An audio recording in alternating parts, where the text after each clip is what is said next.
শাহজাহান, আরো হাসেম, আরো অনেকেই ছিল। তারা আমার স্বামীকে কুপায়ে হত্যা করছে। আমার স্বামীকে বলল মারছে। আমার বাইরে হাত তুত কুবায় কাটে ফেলাইছে আমার চোখের সামনে। আমার এই দৃশ্যগুলো আমি খালি চিল্লাইছি আর কাঁদছি। কেউ আমার ভাই করে বাঁচাও, কেউ আমার ভাই করে ফিরাও, কেউ ফিরাই নাই, কেউ ধরে নাই। আমার বাইরেও নেই, মারে ফেলাইছে। আমি অগর পক্ষে আমি সর্বোচ্চ শাস্তি চাই, অগর ফাঁসি চাই। আমার বাইরে যেভাবে মারছে ওইভাবে যেন আদালতে যেন অগর বিচার হয়। বাবা সেই ঘটনা মনে করেন আগের দিন হেগর বাড়ি গড়াইয়া বাইরে বুড়ে পুরা দিল, গাড়ি পুরা দিল। তারপরে 2 দিন পরে হাসপাতালটা নাই হাইরে এই ঘটনা। কেউ তো একবার কাছে অর্থর কাছে আইতে পারে নাই। মানুষের দুষিলে কি হবো? হেগর ধরে হেগর কি আশ্রয় করে না। হেরা ইচ্ছে মতন মারিছে যা। আবার মনে করেন আমরা যারা খাস জমিনে থাকি ঘর তুলি আঙ্গুর বাড়ি ঘরে ভেঙে দিব। এই কয়েকজন মানুষের জন্য মাদারপুরের মানুষ অতিষ্ঠ হয়ে গেছে। এরা এই দুনিয়ার এমন কোনো কাজ নেই তারা করতে পারে না। এই ঘটনার 2 দিন পরে একবার হামলা করি এই ছেলেটারে মারি ফেলাইছে। সকাল 9টা 9:30টার দিক দিয়ে একবারে আইসি এরা হামলা করছে। তারা লোক ছিল, এই যারা মারা গেছে এরা লোক ছিল মাত্র 2-3 জন। তারপর কোনো যন্ত্রপাতি ছিল না। আর মানুষ হইলে ছিল এই ফালানাদের বলবো তারা যাইতে পারে নাই।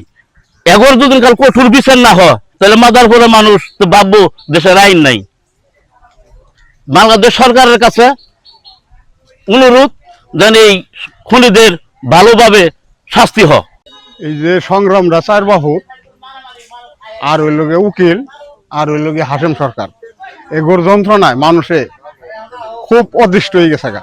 এগোর যন্ত্রণায় এলাকা টিকতে পারতেছে না। এগোরে আমরা সূক্ষ্ম বিচার চাই, এমনকি এগোর ফাঁসি চাই।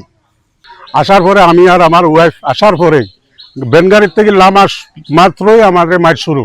সংগ্রাম, রুল আমিন 2 জনে মাইট শুরু। আমারে কিভাবে মারছে শাহজাহান, উকিল শাহজাহানেও মারছে আমারে মারছে তো মারছেই। আমারে মারে অজ্ঞান করার পরে মানুষ আমার দৌড়াদৌড়ি করে মেডিকেল পাঠাইছে। এরপরে আমার স্ত্রীরে মারছে, স্ত্রীর গায়ে হাত তুলছে। এগোর সাথে তো আমার কোনো শত্রুতা নাই। আমি দেখবার জন্য আসছিলাম, আমারে মারলো কিসের জন্য? এই নির্যাতন আমার কিসের জন্য করলো? আমি এখনো অসুস্থ। আমি এর সূক্ষ্ম বিচার চাই।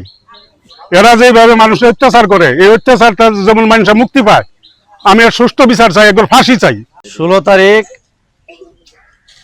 আনুমানিক 9টা 9:30টার দিকে ওরা আমাদের বাড়ি আতঙ্কিতভাবে হামলা করে এবং ভাঙচুর লুটপাট করে সবকিছু নিয়ে যায়। আমার এক শ্বশুরকে মারার পর ওনাকে মেডিকেল ভর্তি করা হয়। আমরা 17 তারিখ ওনাকে নিয়ে মেডিকেলে দৌড়াদৌড়ি করি এবং একটা সাধারণ জিটি করি। এরপরে 18 তারিখ সকালবেলা ওরা আতঙ্কিত হামলা করে উকিল সহকারে। এই উকিলের কারণে আমরা কোনো উকিল পাচ্ছি না খুঁটে, সে সব কিছু বেঁধে দিতেছে এবং এখনো পুলিশ কোনো আসামি গ্রেপ্তার করে নাই। আমরা 4 জন মহিলাকে আটক করে দিছি 18 তারিখ সকালবেলা। এ পর্যন্ত একটা আসামিও গ্রেপ্তার হয় নাই। এখন উকিলের কারণে আমরা উকিলও পাচ্ছি না। একটা উকিল অন্যায় করবে, মার্ডার করবে, তার কোনো বিচার হবে না, এটা তো আইনের কাম না। সে একটা উকিল, সে মানুষকে আইন পাইয়ে দিবে, সে আইনের বিরোধিতা করতেছে। সর্বোচ্চ উকিল তাদের পক্ষে, দেখেন হত্যাকারীর পক্ষে উকিল যদি কাজ করে তাহলে নির্দোষীরা কি পাবে? আমি এই বিচার, সুস্থ বিচার চাই এবং সুস্থ তদন্ত করে আইনের শাস্তি দেয় একতার কাছে। নুরুল আমিন, সংগ্রাম, তালেব, রাকিব, এরা 4টে বাপুতে এই গ্রামটার তছনছ করে ফেলাইছে। এমন মিলে তছনছ করছে, এগোর বিরুদ্ধে কোনো কথা বলে তাগারও মারে। অথচ এগোর নামে 12-13টা মামলা আছে। আজকে যারা খুন হয়েছে এগোর বিরুদ্ধে কোনো অ্যাকশন হইতেছে না, কোনো প্রশাসন দিতেছে না। এরা এত জঘন্য, এগোর বিরুদ্ধে কোনো কিছু মানুষ বলতে পারে না, আর মুখ খুললে অগরেই যায় মারে। যেমন আমি একজন, আজকে 2 বছর হয়ে গেল আমাদের মামলা, পুলিশের কল দিয়ে পুলিশে যায় করলে আসামি নাই। এরকম ঘটনা ঘটাই দিয়ে প্রবকণ্ঠায় এগুলো সুস্থ বিচার চাই, যাতে এই 4 জন লোকের নাম বললাম, এই 4 জন লোকের ফাঁসি হয়, এরকম ধরনের একটা বিচার চাই। এবং উকিলেরা স্ট্রাইক করে একজন উকিল হুকুম দিয়ে এই মারধর করাইছে শাহজাহান নামের উকিলের তরফে যে ভাড়ার লোক আছে, এই লোকগুলা ওই উকিল ভাড়াতে স্ট্রাইক করছে, যাতে এখন মামলার বিরুদ্ধে কেউ বিষয় নিয়ে কেউ না দাঁড়ায় যখন উকিলে। এটা আমি সুস্থ বিচার চাই। গ্রামবাসী যারা আছে সকলে এই আবেদনটা আমাদের থাকলো যে যাতে সুষ্ঠু বিচার হয়। আমার চোখের সামনে আমার বাইরে ওদের অনেক বড় বড় অস্ত্র, ওরা তো সন্ত্রাস। আমার বাইরে আমার মানে আমার বাইরের সামনে ছিল, আমি পিছনে ছিলাম, মহিলা মানুষ। আমার বাইরে আমার চোখের সামনে আমার বাইরে তো কুপাইয়া বলুন দিয়ে ফালা দিয়ে মাইরা তো বাইরে মারিয়ে ফেলাইছে। আরেক আমার স্বামী অনেক নিরীহ লোক ছিল, কখনো ঝগড়া করতো না কারোর সাথে। আমার 3টা সন্তান, আমার 3টা সন্তান নিয়ে আমি কেমনে চলবো? আমাদের কোনো নাই। আমাদেরকে আমার স্বামী হত্যার বিচার পাইতেছে না। আজ কতদিন হয়ে গেল, একটা খুনিও ধরতে পারতেছে না।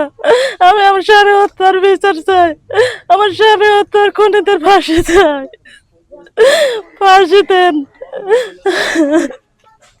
মাদারপুর গ্রামে আশরাফুল হত্যা মামলার সাথে জড়িত এজাহার নেমে আসামিদের মধ্যে আমরা অলরেডি 4 জনকে অ্যারেস্ট করেছি এবং বাকি যে মূল আসামি আছে এখনও আমরা তাদেরকে অ্যারেস্ট করতে পারিনি।